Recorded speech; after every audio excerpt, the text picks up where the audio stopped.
ए जी। हाँ जी। दबाइए ना। क्या? सब्सक्राइब के लाल बटन और साथ में घंटे का बटन भी और कर लीजिए ना। क्या करना है?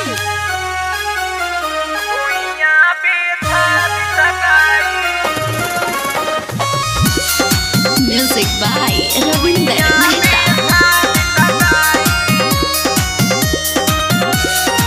Presented by Albina Recording Studio, Simra।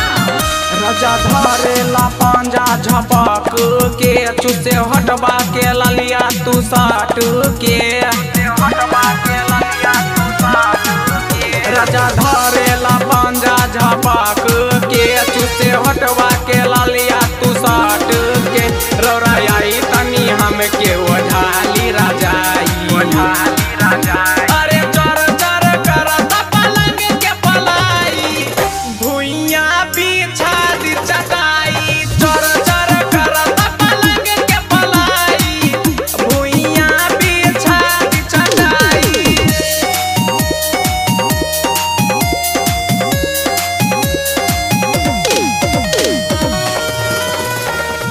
Arun बाबू,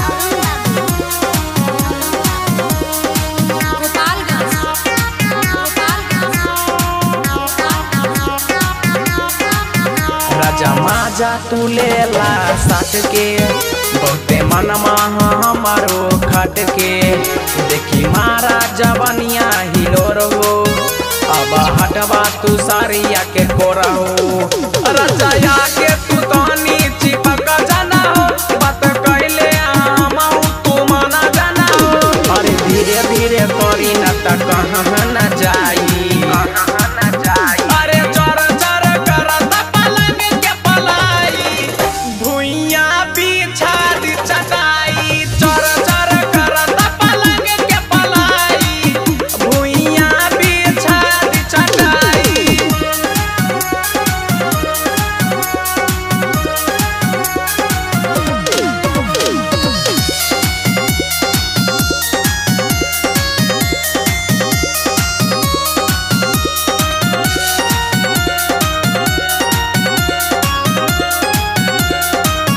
राजा करी नया बकाना जूसी न त मन से जाइब हमारूसी आगे आगे हमारा पनियाता संगे पलंग पे आके सुतादा